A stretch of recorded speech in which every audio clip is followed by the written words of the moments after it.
Entonces vamos a empezar. ¿Por qué suena el estómago de los bebés? Para hablar un poco de este tema, primero vamos a ver y vamos a definir qué cosa es el sistema digestivo, ¿no? Básicamente el sistema digestivo, la función que tiene es absorber y evacuar los alimentos, es decir, va a absorber los nutrientes que nosotros necesitamos de los alimentos que podemos ingerir y va a evacuar aquellos que nosotros no necesitamos. No solo cumple la función de poder alimentarnos y nutrirnos, sino que también funciona como una barrera protectora, también es una defensa y es parte del sistema inmunológico, porque también va a evitar que puedan entrar ciertos microorganismos o bacterias, virus, enfermedades, etcétera, a través de él, ¿no?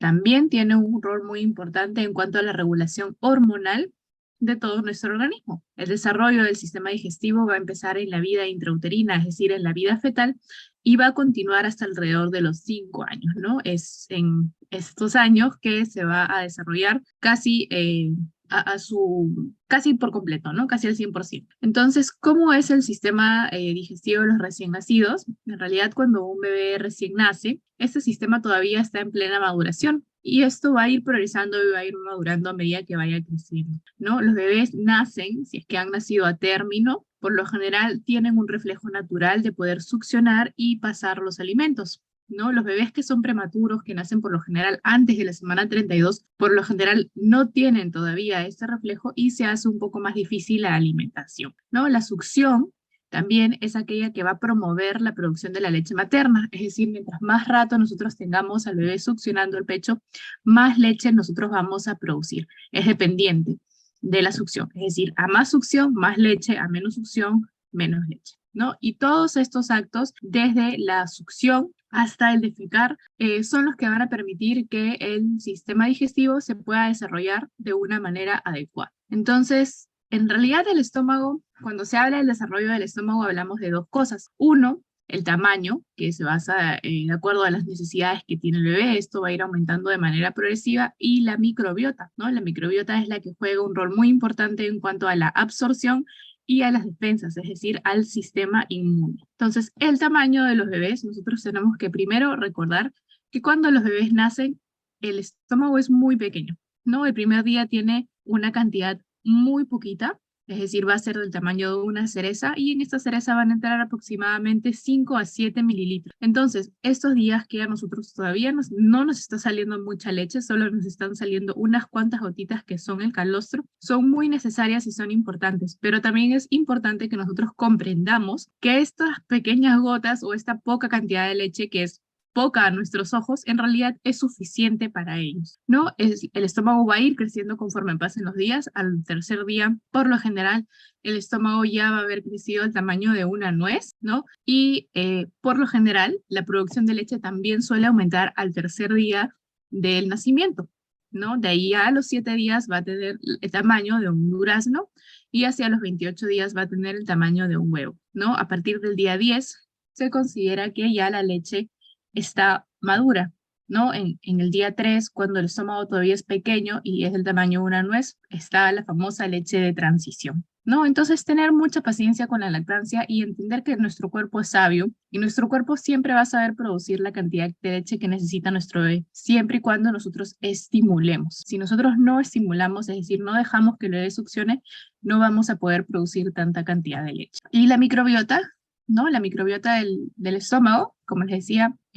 juega un rol muy importante en cuanto a la absorción y al sistema inmune. La microbiota es un grupo de bacterias que son buenas, que están presentes en todas las personas, no solamente en los recién nacidos, pero de hecho en los recién nacidos esta microbiota recién se está formando. Y cuando un bebé nace, la microbiota que tiene es aquella que es heredada de la madre, es decir, aquella que pasó a través de la placenta, ¿no? Durante el embarazo, al líquido amniótico van a llegar continuamente bacterias que proceden del intestino de nosotros, ¿no? Y estos van a atravesar la barrera placentaria y van a colonizar el estómago del bebé, ¿no? El líquido amniótico va a ser ingerido por el bebé y luego va a ser filtrado por sus riñones y va a atravesar todo el sistema digestivo y se va a quedar en el sistema digestivo y va a formar una especie de film protector, ¿no? Este film protector, en realidad uno son el primer estímulo para el desarrollo del sistema inmune del bebé y lo va a proteger frente a alergias, contra el asma e incluso algunas otras enfermedades, ¿no? La leche materna también contiene estas bacterias beneficiosas para esta microbiota que también van a ayudar a que el sistema inmune pueda evolucionar, ¿no? La leche de la fórmula por lo general suele ser estéril, ¿no? Entonces, la microbiota de los niños que son alimentados con fórmulas por lo general no son igual a aquellos niños que son alimentados con leche materna. De igual manera, los niños que nacen por el canal vaginal y los que nacen por cesárea también se contaminan de otros tipos de microbios, entonces también la microbiota de los niños que son nacidos por parto vaginal y aquellos que son nacidos por cesárea suelen tener distintos microorganismos que habitan esta microbiota, ¿no? La microbiota, como les decía, es muy importante. Si bien son bacterias, estas bacterias son buenas y son beneficiosas. Van a permitir que muchas sustancias, muchos nutrientes de los alimentos puedan ser absorbidos de una manera adecuada por nuestro organismo. Y dos, van a evitar que cualquier microorganismo pues invada el organismo del bebé. Entonces, con respecto al tránsito intestinal, el tránsito intestinal de los bebés es mucho más rápido que el de un adulto y dura aproximadamente 8 horas en comparación a la de un adulto que dura 15 a 18 horas, ¿no?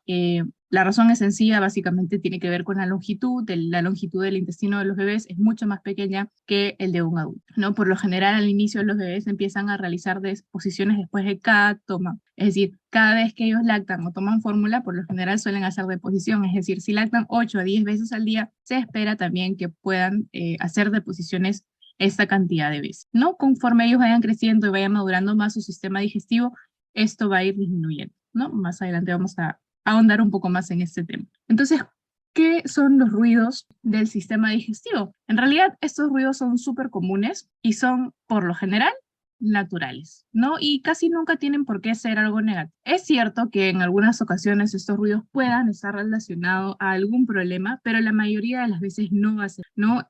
Cuando los bebés empiezan a hacer la digestión, el hecho de que su sistema digestivo sea tan inmaduro, a veces hace que produzcan gases y estos gases también pueden producir estos ruidos estomacales, ¿no? Es muy común que todos los bebés tengan este ruido, entonces es algo que en realidad nosotros no debemos de preocuparnos, en especial si es que no va acompañado de llantos o de expresiones de dolor. ¿Por qué es que suena el estómago del bebé? Hay muchas razones por las que suena el estómago del bebé, ahora vamos a ver unas cuantas. La primera, como les decía, es el tema de la digestión, ¿no? Después de cada toma, es muy probable que nosotros escuchemos ruidos, pero es normal porque el intestino, el estómago, todos los órganos del sistema digestivo se están moviendo para poder hacer esa digestión. Otra razón es la inmadurez. Como les decía, los bebés que son recién nacidos aún no tienen el sistema digestivo maduro. Entonces, es muy probable que nosotros escuchemos estos ruidos a lo largo de todo el día y de una forma habitual. Otra causa por la que a veces puede sonar el estómago del bebé son cólicos o gas, ¿no? Cuando el bebé se llena de aire, ¿no? Mientras que está comiendo, es probable que se produzcan gases o cólicos, estos sí pueden resultar dolorosos para el bebé. También el estreñimiento pudiera causar estos ruidos estomacales, ¿no? Por lo general, el estreñimiento es causado por algún cambio en la alimentación, ¿no? Esto por lo general se va a dar en bebés que son alimentados con lactancia mixta o con lactancia artificial, ¿no? Cuando los bebés toman lactancia materna exclusiva, es muy, muy raro que ellos se puedan estreñir, ¿no? El estreñimiento es más común en los bebés que reciben lactancia mixta o lactancia artificial. Por más de que sea más común, no quiere decir que siempre va a suceder. De hecho, no es muy común que suceda, pero es más probable que con la lactancia materna. Otras razones por las que suena también el estómago del bebé es por hambre. Al igual que nosotros, nuestro organismo va a enviar signos para que pueda demostrar lo que está sintiendo, ¿no? Entonces manda señales hormonales al cerebro y el cerebro va a trasladar todas estas señales a los intestinos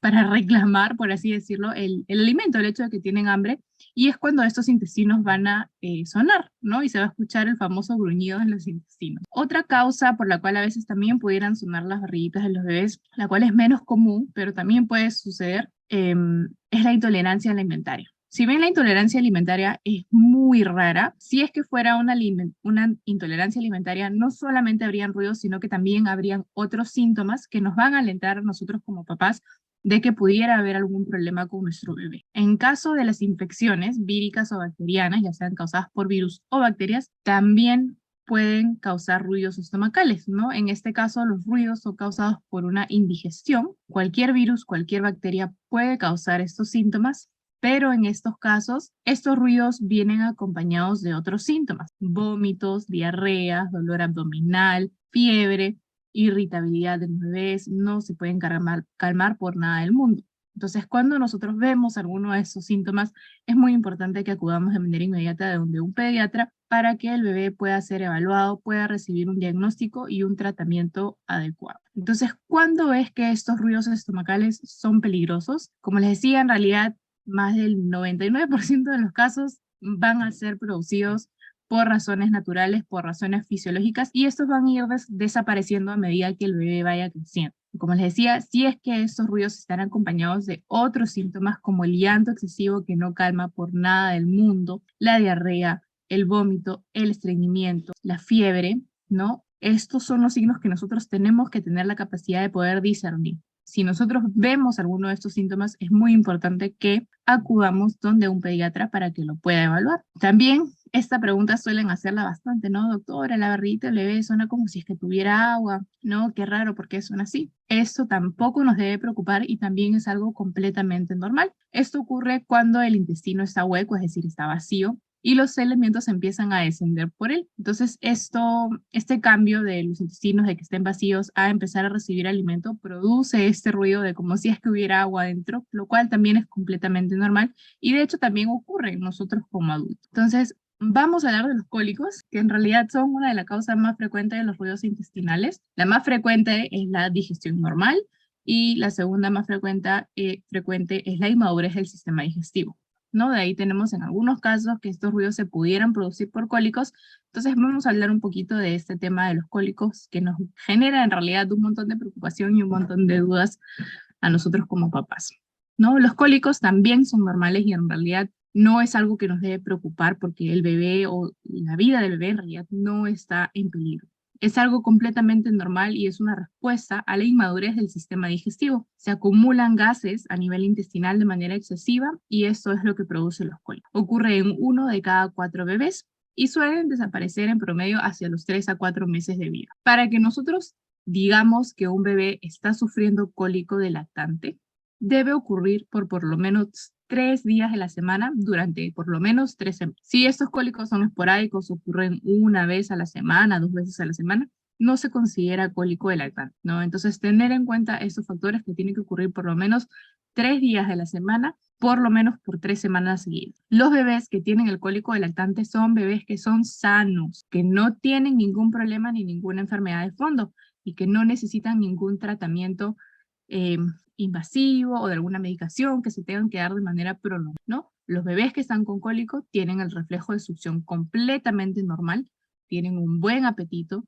se ven sanos y están creciendo bien. Y nada de estas cosas se va a poner en peligro o en riesgo porque el bebé tenga cólico. Es normal también que los bebés regurgiten de vez en cuando, al igual que los bebés que no tienen cólico. La regurgitación también es algo completamente normal y es algo que ocurre por la inmadurez del esófago, ¿no? El esófago tiene como, por así decirlo, dos puertas, una acá arriba y una a nivel del estómago, donde el esófago se conecta con el estómago. Esta puertita que está a nivel del estómago todavía no ha madurado lo suficiente y a veces no puede cerrar bien. Y como no puede cerrar bien, a veces el alimento que el bebé ha comido regresa porque no logra cerrarse por completo. Es normal y eso también es parte de la inmadurez y también va a ir desapareciendo conforme ellos vayan creciendo y vayan madurando. Además, también es importante mencionar que los bebés que tienen cólico de lactante van a hacer deposiciones de manera normal. Entonces, ¿cuáles son los síntomas de los cólicos? Los síntomas de los cólicos son un montón. Puede haber irritabilidad, puede haber agitación en los bebés, se mueven de una manera descontrolada, hay un llanto inconsolable, hay dolor abdominal. Por lo general ocurren más a horas de la tarde o en la noche. Esos episodios pueden llegar a durar incluso hasta más de 3 horas, ¿no? Y es bastante común y bastante frecuente que esto se dé más o menos a la misma hora y es algo que sucede de manera brusca. Es decir, un minuto el bebé está recontra tranquilo, recontra feliz, jugando, riéndose con nosotros y al minuto siguiente empiezan a llorar y empiezan estos cólicos. Es decir, es muy brusco. Pueden ponerse muy, muy rojos, lo cual también es completamente normal. Al estar muy agitados, mueven mucho los brazos, mueven mucho las piernas, las manos las tiene tensas y por lo general las van a mantener cerradas, ¿no? En puño, se puede retorcer y es bastante difícil. Entonces, ¿cuáles son las causas de los cólicos?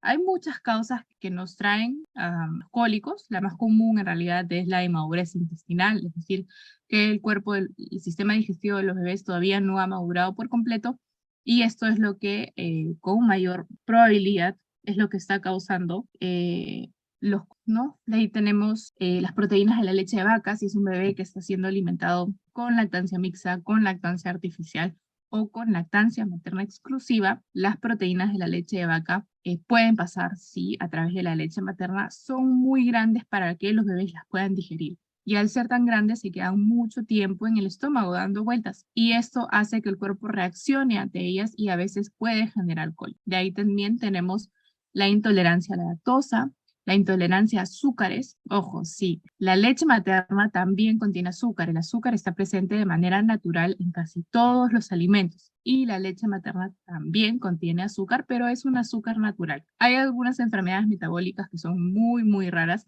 que generan intolerancia a los azúcares porque no se pueden degradar, una parte de la vía de degradación está dañada, ¿no? Esto suele ocurrir en la intolerancia a la motilidad intestinal, es decir, el tránsito intestinal normal también puede producir cólicos. Y las técnicas de alimentación, porque cuando nosotros sobrealimentamos al bebé o lo subalimentamos, es decir, le damos menos alimento del que necesita, pueden causar cólicos. También el aumento de la dilución de aire. Y la dilución de aire no solamente va a ocurrir si es que el bebé toma leche de un biberón, también puede ocurrir cuando es amamantado. Por eso es muy importante que nosotras como mamás aprendamos una buena técnica de agarre para, uno, nuestra comodidad, porque una buena técnica de agarre va a evitar que nos duela dar de lactar, y dos, el bebé no va a tomar tanto aire como si es que tuviera una mala, ¿no? La desregulación de la actividad motora intestinal, que es parte de la inmadurez, el hambre puede causar cólicos, la sensibilidad a determinados estímulos, ¿no?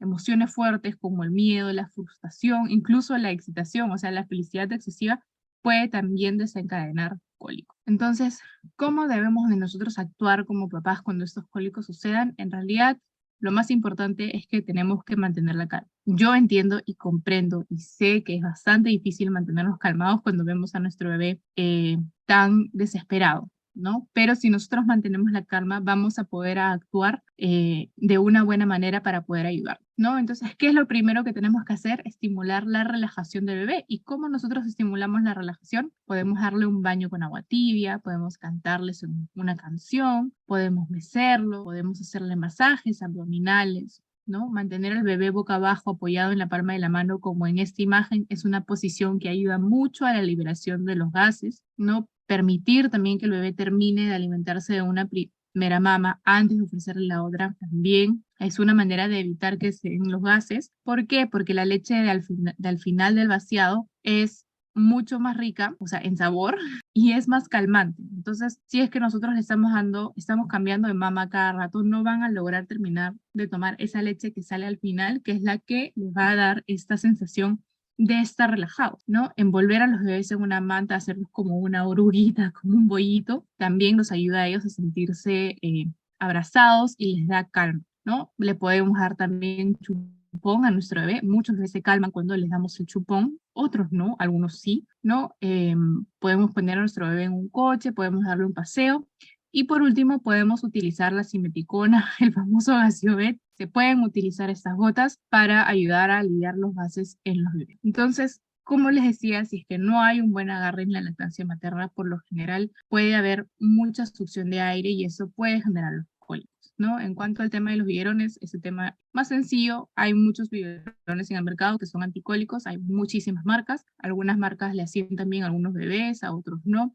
Entonces, es cuestión de ir probando como mamás qué biberón nuestro bebé acepta con mejor facilidad y adecuarnos a ello. En cuanto al buen agarre, en realidad el buen agarre se va a caracterizar mucho por esta posición del bebé, ¿no? Va a tener la boca abierta, La areola del mamá casi no la vamos a ver. La barbilla del lactante está muy cerca o está tocando el pecho de la mamá. El labio inferior, este de aquí, está vertido, es decir, abierto hacia abajo, y la nariz va a tocar el pecho de la mamá, ¿no? Y nosotras no vamos a sentir dolor. No se preocupen por el tema de que la nariz del bebé esté chocando el seno de la mamá, porque el bebé no se va a ahogar, ¿ok? Esto no va a suceder en una lactancia y es completamente normal, ¿no? Esta es una imagen muy clara de lo que significa una buena técnica de agarre. Y bueno, eso sería todo en realidad para la charla del día de hoy. Voy a pasar a leer sus preguntas para ayudarlos a resolver sus dudas. Mi bebé de 1 mes regurgita mucho y a veces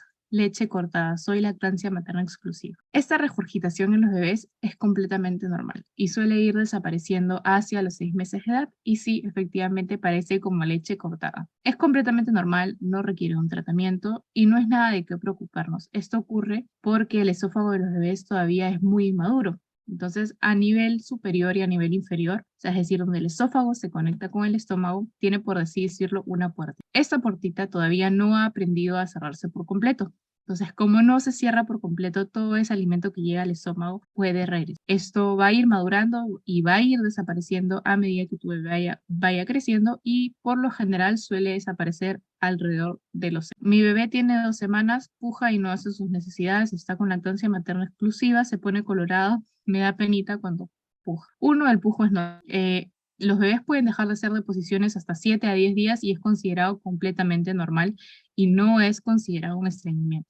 A la siguiente hora, a las 7:30, si no me equivoco, vamos a tener una charla acerca de por qué los bebés pujan y si es que es normal o no es normal, pero te voy adelantando que es algo completamente normal y no es nada de lo que nosotros debamos de preocuparnos. Cuando mi bebé mama, le suena el estómago, comienza a llorar mucho, se queja, se arquea mucho y deja de mamar, comienza a rechazar la teta. Esto puede suceder por muchos factores. El primero y el que nosotros tenemos que abordar es la técnica de un buen agarre. Es posible que esté tomando mucho aire y al momento de ingerir ese aire le está generando estos cólicos y estos cólicos efectivamente pueden hacer que llore, se queje, se arquee y se fastidie mucho. Entonces hay que verificar la técnica de un buen agarre. Mi bebé tiene muchos gases, ¿es normal eso? Es completamente normal. Como les decía, el tema de los gases es parte de la inmadurez del sistema digestivo y es algo completamente